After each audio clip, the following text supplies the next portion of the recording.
কিছু বোলার আছে যাদের বোলিং অ্যাকশন দেখে ব্যাটাররা অবাক হতে বাধ্য। পাকিস্তানের উসমান তারিক তেমনই এক বোলার। শুধু উসমান তারিক নন, ক্রিকেটের যুগে যুগে এমন অনেক বোলার এসেছে যাদের বোলিং অ্যাকশন মোটেও স্বাভাবিক না। তেমন কিছু বোলারদের দেখে নিন। শুরুতেই উসমান তারিক। এ ধরনের বোলিংকে বলা হয় স্টপ অ্যান্ড স্টার্ট অ্যাকশন। তিনি রান আপ নিয়ে এসে বল ছাড়া ঠিক আগ মুহূর্তে শরীরকে 1 সেকেন্ডের জন্য পুরোপুরি স্থির করে ফেলেন। মনে হয় যেন কেউ ভিডিওটি পজ করে দিয়েছে। এরপর হঠাৎ করে এক ঝটকায় বলটি ডেলিভারি করেন। এতে ব্যাটসম্যানের টাইমিং পুরোপুরি নষ্ট হয়ে যায়। ব্যাটাররা বুঝতেই পারেন না বল কখন রিলিজ হবে। মূলত পিএসএল কোয়েটা গ্ল্যাডিয়েটর্সের হয়ে খেলতে নেমে উসমান তারিক বিশ্বজুড়ে পরিচিতি পান। আর্থিক সমস্যার কারণে তিনি পাকিস্তান ছেড়ে চলে গিয়েছিলেন দুবাই। সেখানে সেলসম্যানের চাকরি করতে করতে ছেড়ে দিয়েছিলেন। MS Dhoni the untold story সিনেমায় ধোনিও চাকরি ছেড়ে দিয়েছিলেন। এই সিনেমাটাই উসমান তারিকের অনুপ্রেরণা। চাকরি ছেড়ে তিনি ক্রিকেটে ফেরেন। তারপর পিএসএল এর হয়ে সোজা জাতীয় দলে। আসা যাক পল অ্যাডামস প্রসঙ্গে। দক্ষিণ আফ্রিকার সাবেক স্পিনারকে বলা হতো ফ্রগ ইন এ ব্লেন্ডার, মানে ব্লেন্ডারের ভেতরে থাকা ব্যাং। কেননা বল ডেলিভারির সময় তার মাথা মাটির দিকে ঝুঁকে থাকত এবং একটা পা অদ্ভুতভাবে বাতাসে ভাসত। মনে হতো তিনি উল্টো দিকে তাকিয়ে বল করছেন। তার এই গুগলিতে কুপকাত হয়েছে বিশ্বের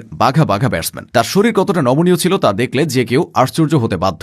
ডেলিভারির সময় পল অ্যাডামসের হাঁটু, কোমর ও হাড় সবকিছু ভাঁজ হয়ে থাকত। তার নামের পাশে 163টি উইকেট আছে। ভারতের উত্তরপ্রদেশের ক্রিকেটার শিবা সিংকে খুব বেশি মানুষ চেনেন না। তার অ্যাকশনটাও শুধু ইউনিক না, বেশ স্টাইলিশও বটে। 360 ডিগ্রি ব্যাটার হয়, তবে শিবা সিং ছিলেন 360 ডিগ্রি বোলার। বল ছাড়ার আগে তিনি একবার চক্কর দিয়ে নিতেন। কখনো জাতীয় দলে খেলতে পারেননি, তবে অনূর্ধ্ব 19 বিশ্বকাপ জয়ী ভারতীয় দলে তিনি ছিলেন। আবারও পাকিস্তান প্রসঙ্গে ফেরা যাক। শুধু স্পিনার না, পেসাররাও আজব অ্যাকশনে বোলিং করেন। সোহেল তানভীরকে দেখুন, তার কাঁধটা মোটরের মতো ঘুরত। এই অ্যাকশন নিয়েই তিনি প্রজন্মের অন্যতম সেরা টি-20 স্পেশালিস্ট বোলার হয়েছেন। শুধু কাঁধ না, সোহেল তানভীরের পাও ভিন্ন ছিল। সাধারণত বোলাররা তাদের নন বোলিং আর্ম বা সামনের পা ল্যান্ড করে বল ছাড়েন, কিন্তু তানভীর বোলিং করতেন উল্টো পায়ে ল্যান্ড করে। এই রংফুট ডেলিভারি ব্যাটসম্যানদের রিফ্লেক্সকে ধোকা দিত।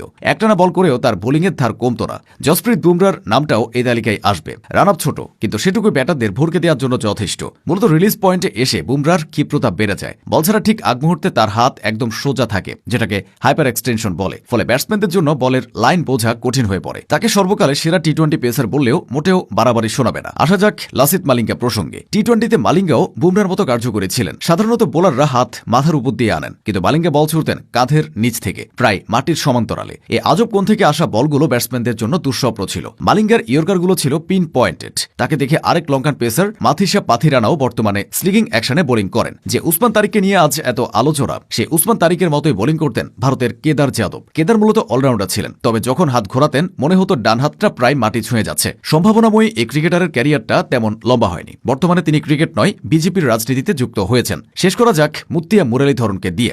মুরালীধরন মানেই ধাঁধা। চোখ বড় বড় করে তিনি বল ছুড়তেন। তাকে সর্বকালের সেরা স্পিনার ধরা হয়। তার নামের পাশে আছে 800 টেস্ট উইকেট ও 534টি ওয়ানডে উইকেট। এভাবে ক্রিকেটের যুগে যুগে অদ্ভুত স্টাইলে সব